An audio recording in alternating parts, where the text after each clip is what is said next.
Hi, everybody. Stefan Molyneux from Free Domain Radio. Hope you're doing well. We are back with a good friend, Mike Maloney, the founder and owner of GoldSilver.com, the author of the very best-selling precious metals investment book of all time, Guide to Investing in Gold and Silver, Protect Your Financial Future. And we will link to all of this stuff below. Mike, welcome. How are you doing today? I'm doing really well, Stefan. How are you doing? I'm well. And we want to talk today about, and don't worry, we're going to make it gripping as hell, deflation. And this is something that a lot of financial gurus think is a bad thing.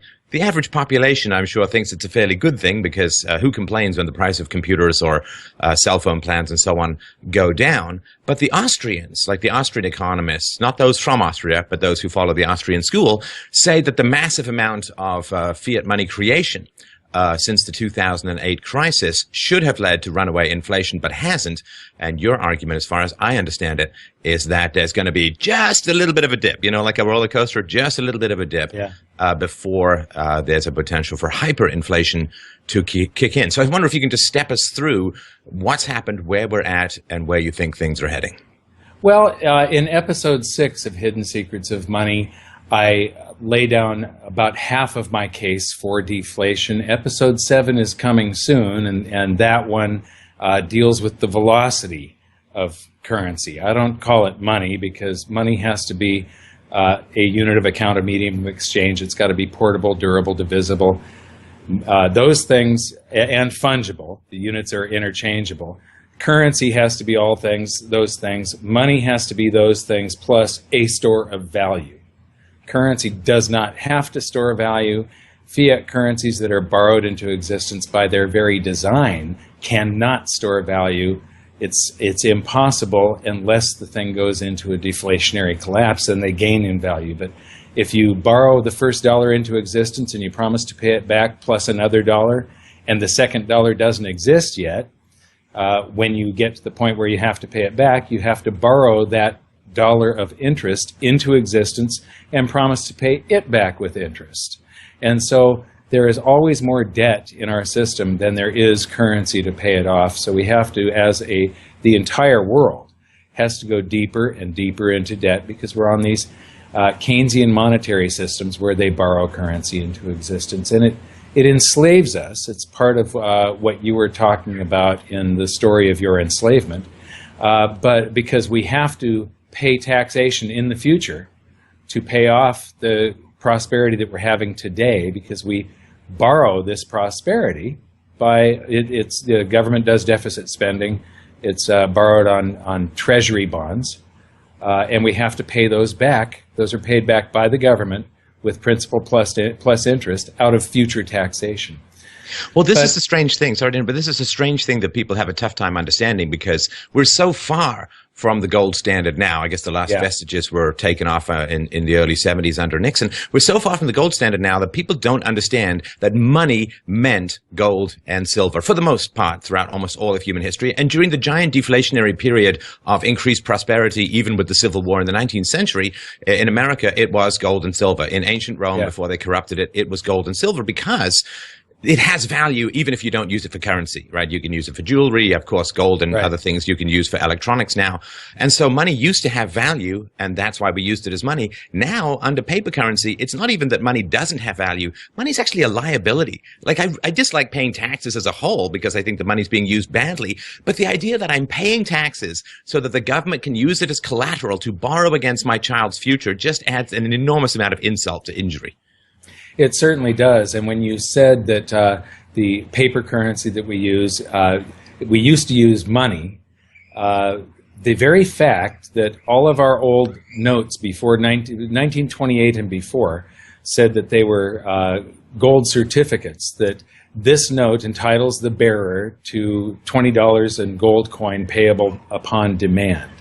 That was a promise from the government to give you the money for your claim check, the currency that represented the money. So one of the things that the public doesn't understand is that the velocity of currency controls short-term inflation and deflation. The quantity of currency controls long-term prices, whether we have inflation or deflation. But in the short term, It's velocity, and velocity is determined by the public's mood. The Federal Reserve, no central bank, has absolute control over how the public feels. And it doesn't matter how much currency they print. If the public doesn't want to go, if they don't feel good enough to go out and spend that currency and it doesn't circulate, prices will fall. If they stick the excess currency under their mattress or into a savings account, or heaven forbid, pay down debt, that's very deflationary, because when we create dollars, the banks create most of the dollars through fractional reserve lending. And fractional reserve means that they've only got a tiny percent of the fraction of what they're actually lending us. They get to invent the other dollars. So they get to counterfeit, bring these dollars into existence, and they exist on their balance sheet as a debit and a credit. They've got a loan, and you've got the cash again that they borrowed into existence against that loan. You owe it back, of course, with interest, and the dollars that are required to pay the interest don't exist yet. You didn't get those when you borrowed it. So paying down debt is deflationary, because when the currency that you're in possession of meets the debt on the bank's balance sheet, they annihilate each other like matter antimatter, and you end up with zero. Those dollars extinguish themselves when they meet the debt. And so that causes the currency supply to start to collapse. And you talked about all the economists that were predicting inflation, like in 2009 and 10 and 11, as Ben Bernanke was doing all these enormous quantitative easings and expanding our base currency from just over 0.8 trillion. We had about $850 billion of paper dollars, base currency in existence, the currency that the commercial banks use for pyramiding the fractional reserve lending scheme that gives us the other 96% of the currency supply. But the base currency, they had expanded, and now it's up at near 4 trillion. It was at 4.2, I think, when it peaked. So from 0.8 to 4.2, so they had created over $3 trillion. They created about 600 years worth of currency at the previous rate in just the 6 years or so after the 2008 crisis. But that was sitting on banks' balance sheets in excess reserves, not circulating in the economy. And if you deduct the portion that was not circulating, those excess reserves, from M2, the portion of M2 is a broader measurement of the currency supply that encompasses a lot more different types of savings accounts and brokerage accounts and checking accounts and so on. If you deduct the excess reserves that are not circulating, what you see is a $1.2 trillion deflation that we had in 2008 to about 2013. 2011, 2013, somewhere in there it bottomed, and it's come back up, and we're now slightly above 2008 levels when it comes to what I call the people's currency supply, the portion that we use. And so we have gone through, during this period of inflation of base money, Ben Bernanke was almost exactly offsetting the deflation that was being caused by people paying off their debts and loans going bad, and bankruptcies and foreclosures and all of that, because most of the currency supply is created by people when they take out a home loan and they sign their name on a mortgage. That currency just springs into existence, and when they pay down debt, it vanishes. And so we've just been, the reason that gasoline in 2007 was a couple of bucks more a gallon than it is now, is because we've been in this deflationary cycle, and you've seen it in all commodities, and the Fed is trying to fight it. And central banks around the world, about a quarter of the world's GDP, those countries now have negative interest rates, which is an insane concept. It's absolute madness. It can't work. This wasn't even a concept before 2008. Nobody had ever, and if you had mentioned it to any economist, they would have thought you were mad. That's like having a business plan that says, I'm going to open a restaurant and I'm going to pay people $100 to come and eat at my restaurant. All that says is that your food is minus $100 in value because you've got to pay people to eat it. It's got to be some awful pig swill. And what does this say when we have banking institutions and central banking institutions that say, here, our money is so worthless, we have to pay you to borrow it? Well, you just said it. It says our money is so worthless, but it also says that the Keynesians that run the economic system of the world are completely misguided. They're operating under a false assumption. Keynesian economics, if you really think about it deeply, is not remotely plausible. It cannot work. John Maynard Keynes said that you should, whenever we have a recession and there's an economic dip, that the government should step in and do a whole bunch of deficit spending and create jobs and stimulate the economy by creating excess currency. Well, there's a fundamental purchasing power that's in currency, and it represents, the purchasing power is all of the goods and services that are in society. Say's law basically says that the moment that a good is produced, it creates a market for another good. So you produce something that has value, that is the purchasing power. And the currency is just this temporary medium of exchange that is storing the purchasing power that is in your good or service that you have. It allows you to sell it and then store that value of the good or service and then purchase somebody else's good or service. So Say was absolutely correct, and this is the only place the purchasing power comes from. If you have a government or another entity that is legally allowed to counterfeit, what they do is they create new empty digits of currency that have to steal their purchasing power. As soon as they are spent into circulation, they steal their purchasing power from all the other units of currency that are in circulation. And so the best that the government could ever do when it comes to trying to stimulate an economy is to rob from one section of the economy to inflate another section. So Keynesian economics cannot work. It's absolutely impossible because it's not creating any new purchasing power.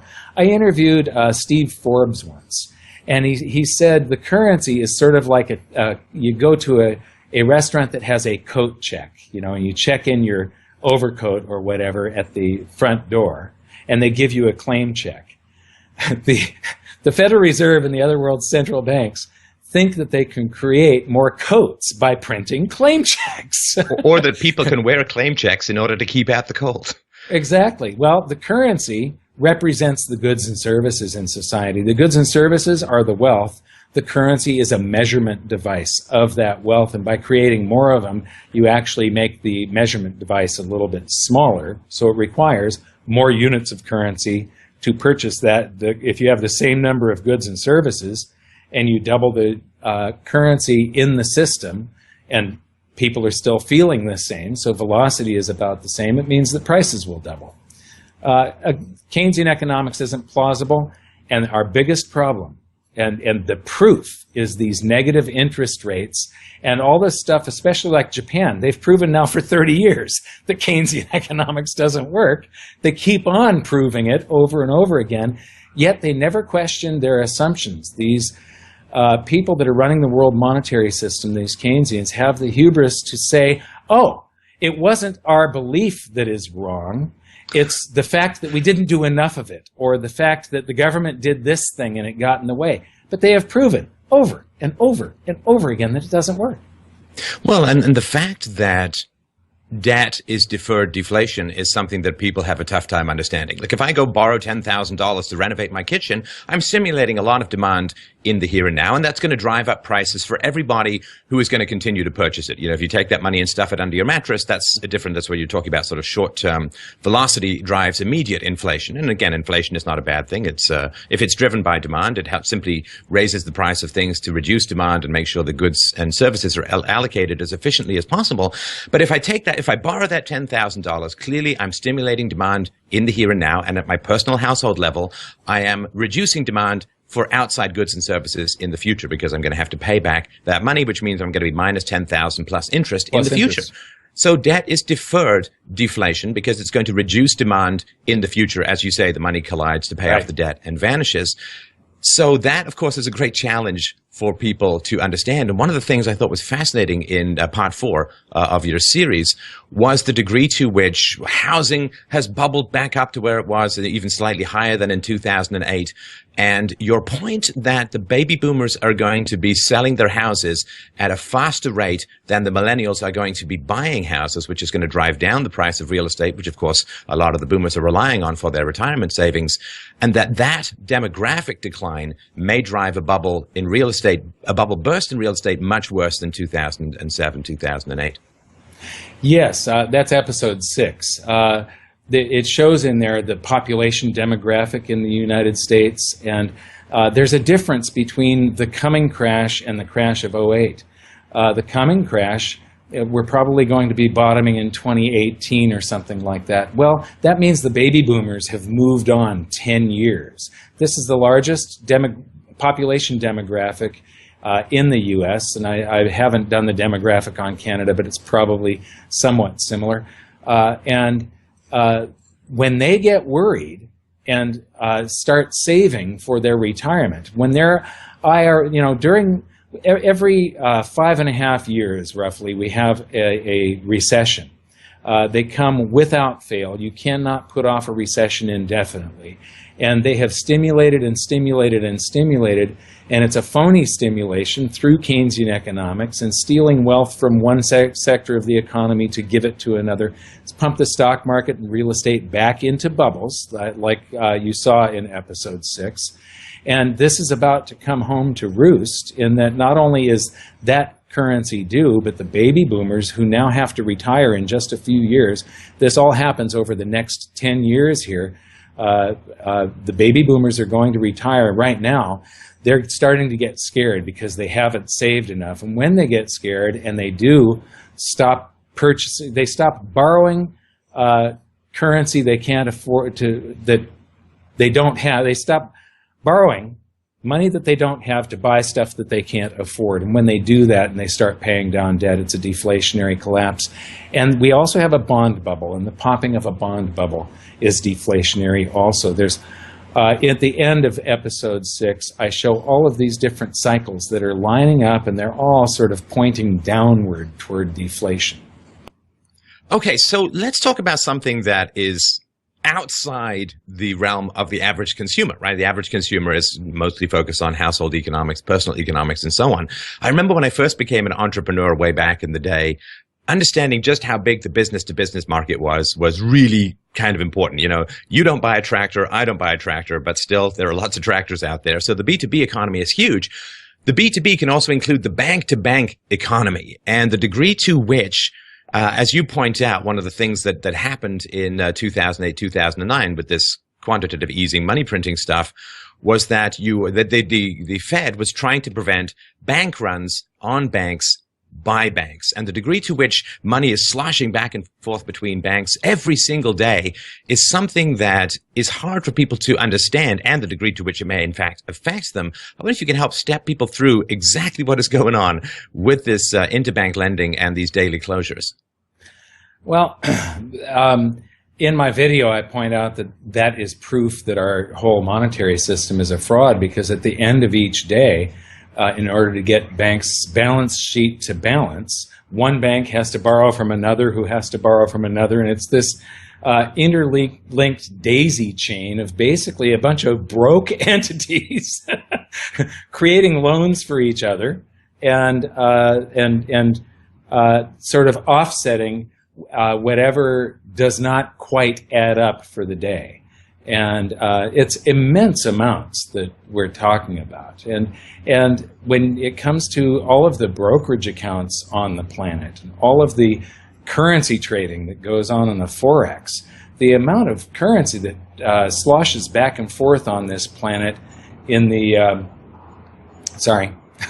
the amount of currency that sloshes back and forth on this planet in the banking system outweighs the number of the goods and services that are bought and sold by individuals by many, many fold. It makes the financial economy is making the real economy a very, very small thing. And that also is a byproduct of an economy that is basically a lie. It's a Ponzi scheme.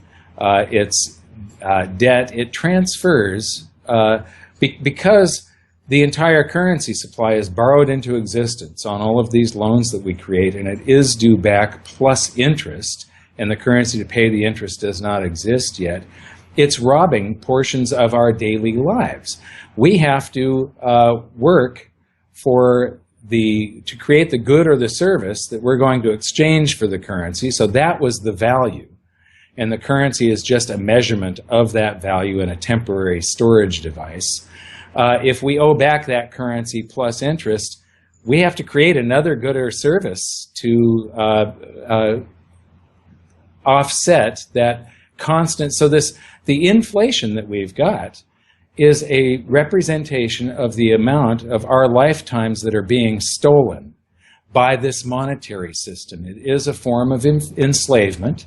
There's always more owed to the system in the future, and what it does is creates this warped economy where we have this huge financial sector where about 5 or 10% of the financial sector is serving the honest function of making a transaction more likely to occur. But the other 90% of the monetary system is all of these people handing digits back and forth and computers and stuff running, and all of this steals prosperity from the real economy where goods and services are created, transfers it to the financial sector. Right, right. One of the, I saw you give this speech at a Casey. I was there for a speech you gave at a Casey conference some years ago, and I've always found it extraordinarily compelling because, especially for younger people, there's this meme on the internet called Old Economy Steve, like what the economy was like in sort of the 60s and 70s, you know, graduates from high school, gets a job, buys a house, has a family, like the way things used to be, you know, arrives at the airport 10 minutes before his flight leaves. Welcome aboard, sir. You know, how things used to be. And with your father, I found it particularly compelling to see just how much has changed since the 50s. So could you tell people a little bit about what things were like for your father, what kind of taxes he was paying, what kind of opportunities for real estate in particular were available to him? Because that stuff's really in danger of being forgotten. Yeah, in episode 6, you know, just before we filmed that, I ran across his tax return that he would have been filing about a month after I was born. On that tax return, it said his total income was just a little over $9,000, so it was less than $10,000 for that year, and he paid $1,200 in taxes. Now that sounds like he wasn't making very much. It sounds like he wasn't doing very well. He was a manager at an auto parts store, a high performance store, and but when I went to the Census Bureau data and found the price of a single-family median price home in Salem, Oregon, where I was born, it showed that the home I believe it only occurs, the census gets this data every decade. So I didn't have it for 1956, but at that time when he was making just under $10,000 a year, in 1950 a home was about $5,000 or $6,000, and by 1960 it was $8,000 for a single-family median-price home. So less than his income. You know, now I was living in Los Angeles. I've moved to Puerto Rico recently, but in Puerto Rico, a single-family home was closer to $400,000 at the time, and so an auto parts store manager working in Los Angeles, to live the same prosperity that my father was able to enjoy back in the 50s as an auto parts store manager, would have to be making $300,000, $400,000 a year. and that's not including the much higher taxes that he'd be paying, right? Yeah, my father was paying 12%. If you were making $4,000 a year and you don't have a bazillion tax write-offs, you're going to be paying about 40% tax instead of 12%. And so, and this is part of all of what I call frictional jobs that are in government and in the financial sector. When you think about all of the thousands and thousands of people that work in the financial sector, you think about the people on Wall Street and everything, they don't create anything that you can eat, wear, drive, or live in. And that's the real wealth. It isn't, they do all of this high-frequency trading and stuff, handing digits back and forth in a zero-sum game, but it actually does, when the financial sector becomes bloated like this, you have all these people that are basically being able to live by stealing tiny portions of wealth from all of us, and they get to ride around. They do get things. They're working for the things that they can eat, live in, wear, drive, healthcare, things like that. That's what they're working for. They're not really working for currency. They measure their wealth in how many digits they make. But so they're able to buy some of the things that we make with stolen wealth. And well, they are forging soft digital chains for your children, and that is a pretty grim exercise to spend your life doing. And of course, what they're not doing is providing other things. So it's not just that they're stealing off the general population, but if they didn't have that job, they could actually be creating wealth. And the one thing that struck me about your father's story, and I remember talking many years ago to a retired teacher who was teaching in Toronto in the 1960s, and she said that she was paid about $9,000 a year, I guess fairly similar to what your father was making some years earlier, but that the average house in Toronto cost about $11,000 or $12,000. Now, teachers are paid sort of $65,000, $70,000, and the average house in Toronto costs over $1 million. It's completely out of whack. And the thing to remember about the 1950s, right? Your father was in the mid-50s. This 10 years after the most destructive world war that humanity has ever seen. And this is what drives me crazy, because these problems could be solved in a year or two if everybody let the house of cards fall. As in 1920, there was a worse crash than there was in 1929, but the government did very little about it. Within 18 months, everything was fine. If we just ripped this Band-Aid off, went cold turkey, things could be solved. Because look at how much wealth was being accumulated by your father 10 years after Western civilization almost tried to commit seppuku with bombs and a war that killed 40 million people and destroyed hundreds of thousands of American lives and so on. This was the wealth that was able to be created. Look at the post-war economic miracle of a free market minister in Germany. I mean, people think it was, of course, they all say, oh, well, it was a Marshall Plan. It was not the Marshall Plan. The German economy was recovering far faster, and then the Marshall Plan came along. It was always the government sweeping up after everyone else and taking credit for the whole parade. But how quickly things could be resolved if we had the stern Viking courage to simply take our medicine, let the whole thing collapse, let human beings make the rational decisions based on self-interest, let goods and services align themselves to what people voluntarily choose rather than what they're forced or manipulated into. We could solve this whole problem within 12 to 24 months. But because it's all so slow, you get these god-awful zombie-dragging nightmares like Japan, where decade after decade they continue to apply the same drug to the same dying patient, which neither dies nor gets better. And that is really frustrating for me, how close we are to a solution, and yet ideologically how distant it seems. Yeah, not only if we let things collapse like that, but if we went to an honest monetary system, and it doesn't have to be gold or silver, but if it was moral, something where you're not borrowing currency into existence, stealing from the future and enslaving future generations, and working today to pay off prosperity that we enjoyed 10 or 30 years ago. We pay taxes for the 30-year bond. So we're paying for prosperity that we were enjoying in the in the mid-90s right now. If we had an honest monetary system, the real reason that we live a better life than we lived 100 years ago is because of advancements in efficiency and technology. It's all the improvements that we've made through the years, and we've had this system that leeches away prosperity and gives a certain percentage of the population a free ride. Imagine if the financial sector, instead of being like 25% of the global economy or whatever it is today, if the financial sector was 80% the size, 80% smaller than it currently is, was just 20% the size that it is, and provided the real service of making transactions easier, and wasn't doing all this other stuff that makes a bunch of Wall Street guys rich to ride around in limousines when they're not actually producing something real. If all of those people were also producing something real and not siphoning prosperity away from the rest of us, society would just be on a whole nother level. A lot of economists and stuff think we've gotten to where we've gotten from credit creation. And that isn't true. Credit, all it does is you're in this constant race to produce more than you did last year so that you can pay off last year plus the interest you owe for last year.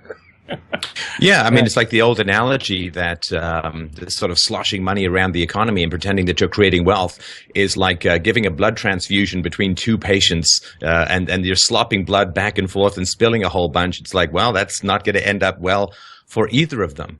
Now, when it comes to big cycles, and I'm actually currently working on a presentation on the fall of Rome, which is basically us. In a nutshell, I might as well put on a toga and have an orgy because it's so similar. But these big cycles you've talked about a lot, and there is, of course, the demographic cycle, and it was really interesting to see in the presentation the degree to which the real value add that people put into the economy is a fairly narrow window, sort of like mid-30s to mid to late 50s. And then, of course, when people get older, they become sort of drains, need healthcare, they're retired, they're consuming capital and so on, which is fine. It's just, it's a deflationary pressure. But there's the demographic cycle, and I don't know if we can also touch on the East-West cycle, which is a big half-millennium pendulum that swings back and forth. Yeah, about every 500 years, the lead in technology, prosperity, shifts. It's a pendulum that goes back and forth from east to west. I mean, the Chinese had invented type, and then Marco Polo went to China, and you had the Renaissance, and then went into the industrial age, and now 500 years later, it's about to start swinging back. So it takes 1,000 years to complete a cycle. And anybody, you might not believe it, but just take a look at the evidence, and the average person can also feel it now that China has been gaining so rapidly. The whole Asian continent is gaining in prosperity and technology, and the Western cultures are starting to wane in that. And one of the things that I've noticed is society starts off fairly simple. The United States started off as a very libertarian society, where we had established a constitutional republic with a Bill of Rights, not a democracy. And we have been making it into a democracy very slowly. And we keep on layering on more and more and more rules, and then they start doing a little bit of wealth distribution. Oh, these people need help over here, and that causes some reaction in the economy, so they've got to try and manage this and then manage that, and it becomes so complex that I haven't seen an example in history that I can identify where that trend has been reversed. What has to happen is you go into a total collapse of that society, just like Rome, like you were talking about, before you can rise from the ashes again. And it's a shame. We do have the knowledge. We've got the history. Elon Musk suggested something very smart that I hadn't thought of. But every law that these guys pass should have some sort of sunset period where it's going to be valid for 5 years, and then if it's not voted on and put, if it's not renewed, the law goes away. And, like they do with tax cuts, only with other things, right? Yeah, exactly. And we wouldn't have the thousands upon thousands of laws that make everybody, literally everybody in the West is a criminal. They just don't know it. But there's some law that you broke today, and you don't know it because there's so many. there's a very strong argument that we'll put a link to this article below, which says if regulations had remained roughly as complex in America as they were just after the Second World War, when it wasn't exactly some Mad Max Thunderdome Wild West, if the regulations had remained about that complex, then the gross domestic product of the United States would not just be sort of $15 trillion, but we'd north of 50. $50 trillion, because they estimate it's shaved a couple of percentage points of economic growth, and that accumulation is enormous. Now imagine if everybody had, or the average income in America was, $200,000 a year, right, then the only people who would be poor would be monks, or people who sort of voluntarily wanted to do something like become an artist and take all of the bullets financial that it took to get there. We'd have no problem with poverty. People wouldn't have any problem paying for college. All of this could have occurred if the regulations had simply remained about as complex as in the post-Second World War period. And that sort of road not taken is another kind of tortuous thing for people in the know, just what an incredible society we could have if we had simply let people remain as free as they were 60-odd years ago. Yes, and that's one of the things that we have to, we really have to look at that and try to change where we are today, to change this path, because, you're talking about just 50 years, and that's 2.5 times the level of prosperity that the average person should be at. Yeah. And prosperity compounds. This isn't just a linear thing. If you had that freedom and we had that level of prosperity, that means that out another 50 years from now, we'd be 10 or 20 times as prosperous as we are going to be on the path that we're on. Right. So let's talk about some of the approaches that, now that we've scared the snot out of people, let's talk about some of the things. I know, of course, that you feel gold is an important hedge against inflation, but what are some of the things that people can start to look into with regards to protecting their assets? Because, we hate to sound like vultures circling the dying, but every catastrophe is an opportunity for people with the correct knowledge. So what can people start to think about doing with their resources to protect them against, the deflation and then the over-response? As government response is always over-response. The over-response to a deflation that may drive hyperinflation. How can people protect themselves?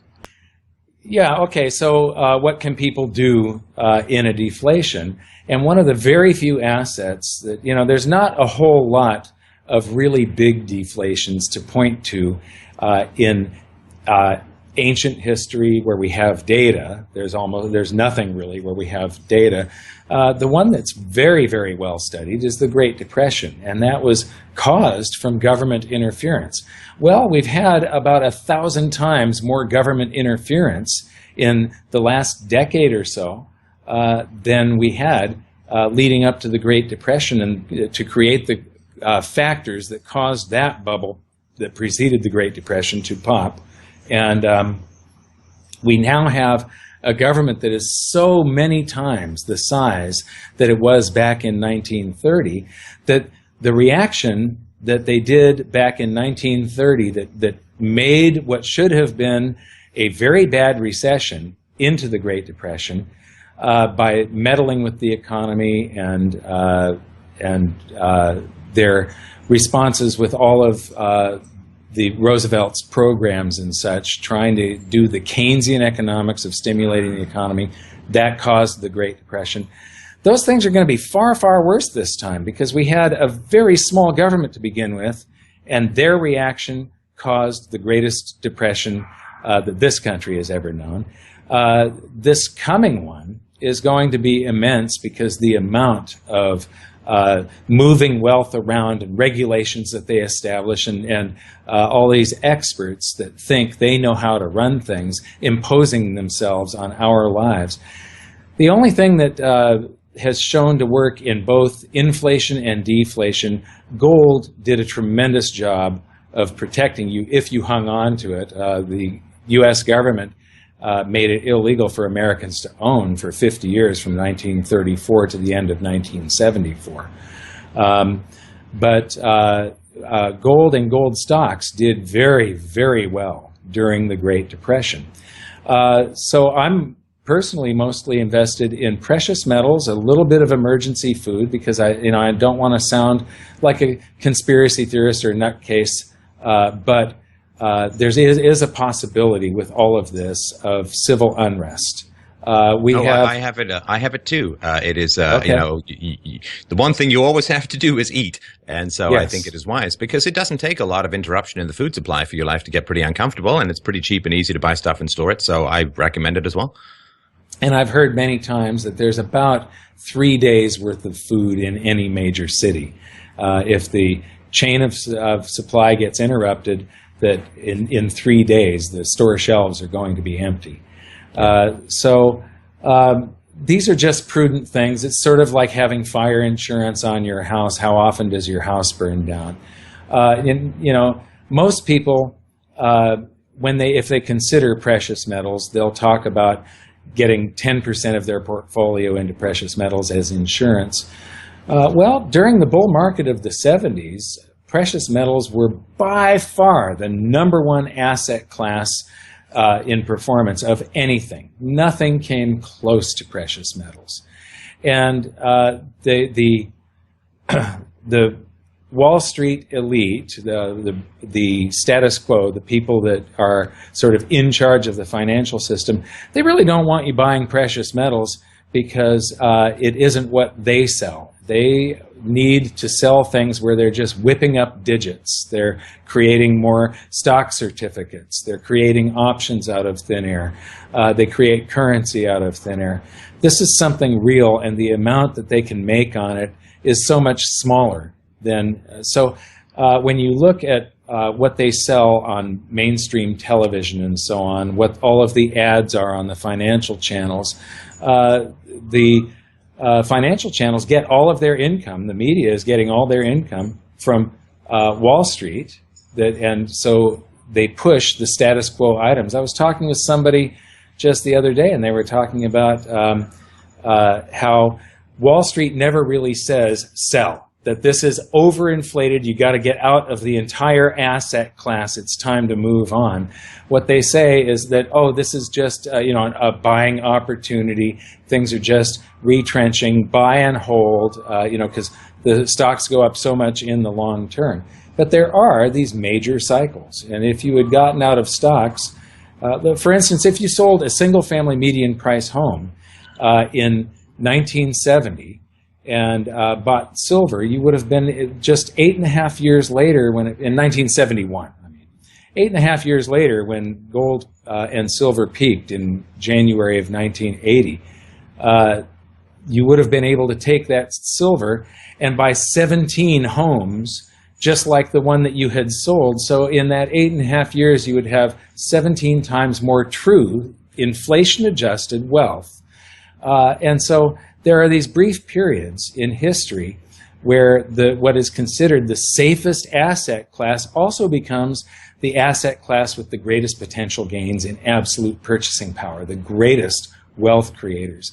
I believe we started that cycle in 2000, 2001, and it's just in the mid-cycle correction since 2011, and it's going to go much, much higher than it is right now. And this is measured in absolute purchasing power, not in dollars or everything that can't be created out of thin air is going to gain value. That has value, and gold, of course, is you can't just central banks can't manufacture it using giant robots or computers or anything. So as the made up fantasy currency begins to devalue, it is absolutely going to shift its value to whatever is more limited. To some degree, that may be real estate, but of course, with the demographic winter, that's a challenge as well. But gold, of course, and silver, other precious metals, and I have also argued for certain electronic currencies like Bitcoin, which can't be created out of nothing either, that whatever is limited is going to be a pretty good place to put your assets, because everything's going to remain priced in general